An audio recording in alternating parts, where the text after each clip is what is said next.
There was a hole in my face. My tongue was nearly severed, 8 broken ribs, broken leg. My pelvis was broken, dislocated spine. My entire back was burnt due to being dragged by the car.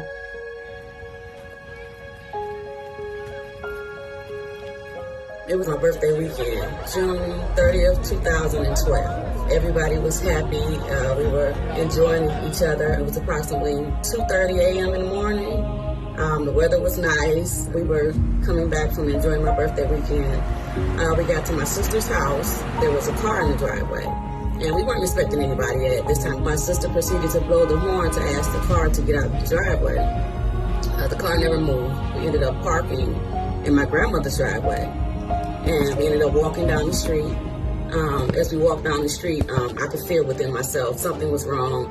We proceeded to get to the car, and we realized that there were 5 females in the car. My sister realized that she did know one of the females. She had actually gotten into an altercation with her previous to this night. She proceeded to ask them to leave her driveway. An argument occurred. I proceeded to tell them it's my birthday weekend. I don't want any trouble. Just trying to keep the peace in the situation. I see the headlights come on. I hear the engine start up. They came directly towards me, and they hit me head on, which took my body up under the car. My family told me they didn't even realize where I went. They saw a blood trail going up the street and realized Ebony is up under the car. So they proceeded to tell them to stop. Once they turned the corner, my lifeless body was released from up under the car. My family told me that my legs were bent in awkward positions. I had a giant hole in the side of my face. My clothes were ripped off. My cousin told me I kind of took a breath and looked at her and squeezed her hand. From that point, I was taken to the hospital. When I got to the hospital, I did need to be put on a ventilator because my lungs collapsed. As a result of the injuries, I became septic. I was in hospital for 4 months. I was in a coma for 2 months.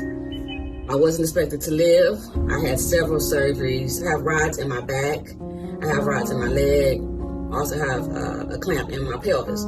There was a hole in my face, so my face had to be stitched up. My tongue was nearly severed, 8 broken ribs, broken leg. My pelvis was broken, dislocated spine. My entire back was burnt due to being dragged by the car. Fractured jaw, fractured shoulder, bleeding on my brain. When I woke up from the coma, I couldn't feel from my neck down. I was scared.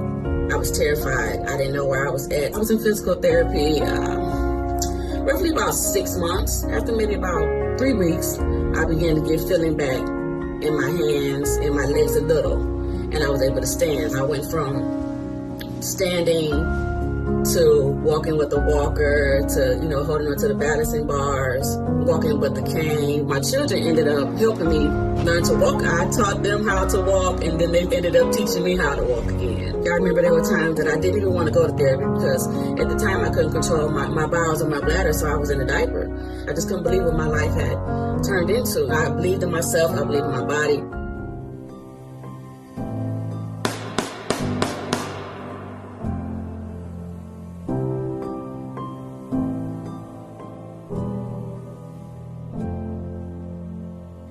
I couldn't understand how a human being could do that to another human being and then flee. I've forgiven her for myself so that my life can move on without that burden of unforgiveness on me. To this day, I am still in pain. I have chronic pain. My legs, they hurt maybe 5 times a week, but I keep pushing. I went into depression. I actually had thoughts of suicide, but to this day, I'm great. I have situations where I think back and there may be a sad moment. I decided to start an Instagram page. Someone reached out to me and they said, we'd like for you to write a book. I started linking up with the publishing company, and my book, Left for Dead, was produced from that. The feeling of being a published author is amazing because, for one, I was a high school dropout. I ended up getting my GED after me being able to inspire and encourage other people. That's a big help. Knowing that all my pain was not in vain. It's an undescribable feeling. I'm just so proud of myself and so proud of my work, and I hope it blesses someone. This is my survival story. What's yours?